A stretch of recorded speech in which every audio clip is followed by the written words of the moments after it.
Forza Motorsport 5 has just been released for Xbox One. It's Microsoft's flagship racing game and has always had a substantial motorsport component. With the leap to a new generation of consoles, the game is somewhat stripped back compared to Forza 4. There's only been time to build 200 cars to the standard of the Xbox One's graphical abilities, and while new circuits have been added, there's at least one major omission. Still, this guy on the right reckons it's Forza's strongest offering for motorsport fans yet, and he's at least partly qualified to talk on the subject, given that he's Dan Greenawalt, Creative Director on the game. A man I've been chasing around the globe for the past year, asking motorsport nerd questions. The big new addition for Forza 5, open-wheel racers, including officially licensed Indycars, the 1976 McLaren and Ferrari Grand Prix cars from the recent Rush movie, and in a bit of a coup, the Lotus E21, the team's 2013 Formula One car. We've been waiting to deliver open wheel for many years. Big fan of open wheel in general, but I want to make sure the physics are right. And with the power of Xbox One, we're able to do new things in physics, a new kinetic model for the actual suspension itself, and of course, with a partner like Indycar, being able to deliver this sort of look, this open wheel car, has never been able to do it before. Now, you had Tony Kanaan in here earlier, who is a Forza Motorsport fan. Do those guys ever provide any kind of insight into what it's like to drive these things? Do they help you with the kind of, maybe not the physics, but the experience of driving these cars? Well, I think they will be. We've worked with race car drivers in the past, and they've actually been instrumental in delivering our tracks. They'll tell us about reference points, they'll tell us about bumps and the like. And a lot of race car drivers have helped us tune their cars, their actual cars in our game. Get the suspension settings set up the way they like them at, let's say, Sebring or Le Mans or something like that. We actually haven't gotten to that point with IndyCar. We've got our first IndyCar in just a couple of days ago. So the hope is now to actually start working with Joseph Newgarden, work with Tony Kanaan, work with Scott Dixon, to actually start doing that same thing that we've done with past race car drivers now in these cars. And these cars have some pretty trick stuff on there. They've got like weight jackers and stuff and push to pass. Do you feature any of that stuff, or is it more kind of just the straight mechanics? Well, we're not getting into the push to pass kind of button control things. We're not going into some of the racecraft that's very league specific, because we're really not trying to get into the league in particular. We're trying to get into the physics of the car. So we've been focusing more on the tricks that are going on kind of underneath the nose cone there. That push rod suspension is very, very unique. And we honestly, I think, are still even learning about that on some of the other open wheel cars that we're bringing into play.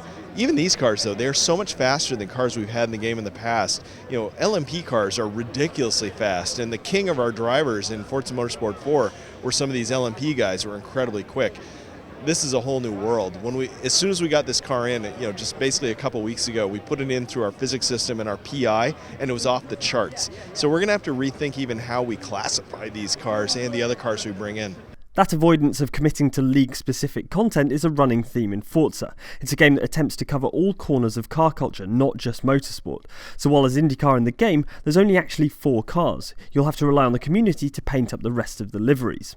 Still, being non-league specific does allow Turn 10 to cherry-pick the circuits they include. That's why Forza 5 has F1 circuits, including Spa, Silverstone and Yas Marina, but also more left-field choices like the brilliant Bathurst course. I caught up with Dan again at the Eurogamer Expo in September to talk tracks. So here at the Eurogamer Expo, you've shown off 2 new tracks, the Alps track, which we will remember from Forza 4, and the newly reconfigured Silverstone. Now, Silverstone, you went there with laser scanning equipment. Tell me how that works. Yeah, the lasers, just saying lasers, you feel kind of like, No, honestly, the lasers have been around for a while. Laser scanning tracks is not all new. However, we invested in a new type of rig and a new technology, because the lasers scanning that was around before wasn't as accurate as we were able to get with our photos, GPS, and video. So now with the new rigs, they're sub-centimeter accuracy, and they create a point cloud that captures weeds, it captures irregularities in the walls, and that gives us a level of accuracy that is much easier for us to then loft a track and have it be photo real very quickly. It's still the longest thing to do in the game. Making tracks is incredibly hard, and it's because of the level of detail that we demand to make the track real. But I'm impressed with how many new tracks you are adding for a next-gen game which presents all its own problems and things, including Bathurst, which is a personal favourite of mine. What was the thinking behind including Bathurst? Because I'm wondering whether that was a community feedback thing or whether it's just the strength of the V8 Supercars Cup in Australia. Yes and yes. Honestly, we were going to add Bathurst even if the Australian group had not gotten really excited and started working with the V8 Supercars. Luckily, they then did that too. So it amplifies the addition we made, but we were going to add it because it's something that honestly our fans have been asking for a long time. The difficulty we've had is in capturing tracks, we have to get the time on the track and we have to go capture it and capture it at the right time of year, and those guys can't be the guys who are building the track. So for this version, we separated out the capture team from the build team. So the build team doesn't have to be offline, and that allows the capture team to go whenever summer is in that world, right? So summer in Australia obviously is a different time than summer in Silverstone. And when you go to capture Silverstone, you may have to go there for multiple days in case it's raining. So by having it separated out and having the laser scanning, we can actually capture more tracks and over-capture tracks so that our build team can eventually catch up. Of course, the bigger mission is the Nürburgring. No doubt rescanning the entire 14-mile Nordschleife is no easy task, but having gotten used to the circuit being included in every Forza Motorsport game, it leaves a larger than average hole in the track list. Rumour has it the circuit will be reintroduced via DLC, but until then it'll be sorely missed. Now, while I'm a huge motorsport fan, I'm hardly an expert. That's why I thought I'd rope in features editor Kevin Turner and the rest of the team at Autosport magazine and pitch a few of their questions at Dan too. First up, whether Turn 10 would ever consider DLC packs based around a particular championship, such as a 90s era Super Touring British Touring Cars pack or a 50s sports car pack. So, for the most part, we spread the field with the DLC packs, and it's because car culture is heavily fragmented. That's just the truth of the matter. And by spreading the field, we're able to hit a larger number of people that are interested in the pack and interested in the cars. We've looked at thematic packs, but generally what you end up doing is greenlighting a couple of cars that are a little bit deeper in that pack and aren't quite as heavy hitters. So you're better off, again, spreading it out. So instead of taking 10 cars, we're getting deep into cars that are very esoteric. You can get the top 3 from a given group, and then you have a total of 10, so you're blending 3, 3, and 1 to get a more blended pack. Is there any benefit to having a pack that has a ready-made sort of grid that has the same sort of performance index spread so that you can kind of have an instant race there? The way we've outlined the game is such that DLC just integrates itself in wherever. It's a big game, and so we're not trying to create a new wing or deepen one wing. We're actually just trying to spread it all over the place. So we pick the cars that we think people are going to respond to the most and try and let theme be the last thing we think about, and even try and think about a single grid. Because you're not just buying the single experience, you already have the game. It's 200 plus cars, all these tracks. It's already a huge game, and we're adding things in that hopefully get you to try an area you weren't thinking about. But we already have a good grid in most places, so this is just fully further fleshing that grid out.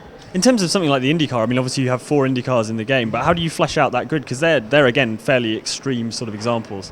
There are some cars that really have no peers, so they can be thrown into the mix with the PI system, and you can kind of have a mixed race.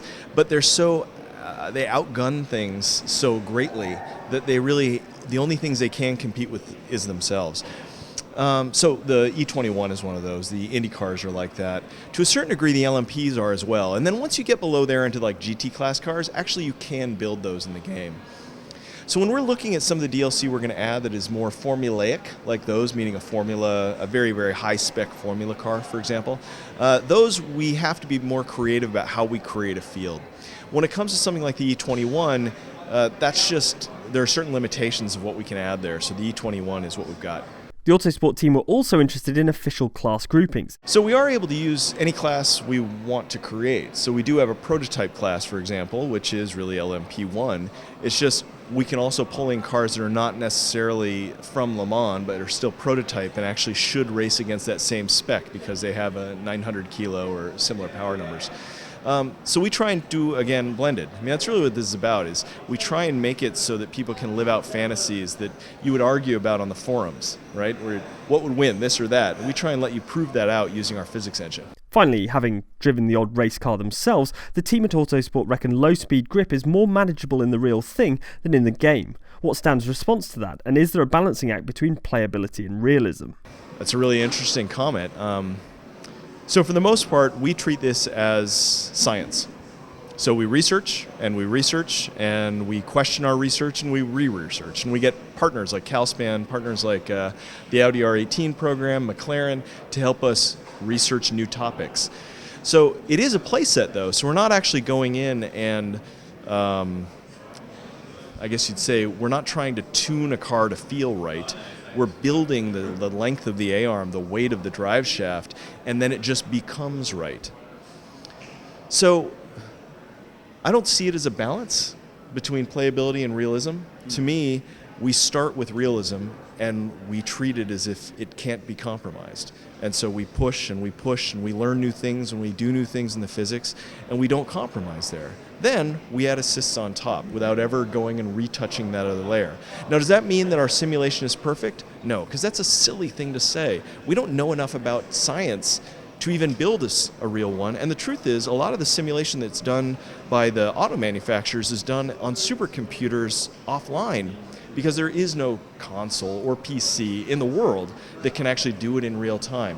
So as things become supercomputer powerful, we may be able to do something like incredible CFD in real time. But until then, what we're doing is optimizing so that we build the best physics possible for a very optimized machine.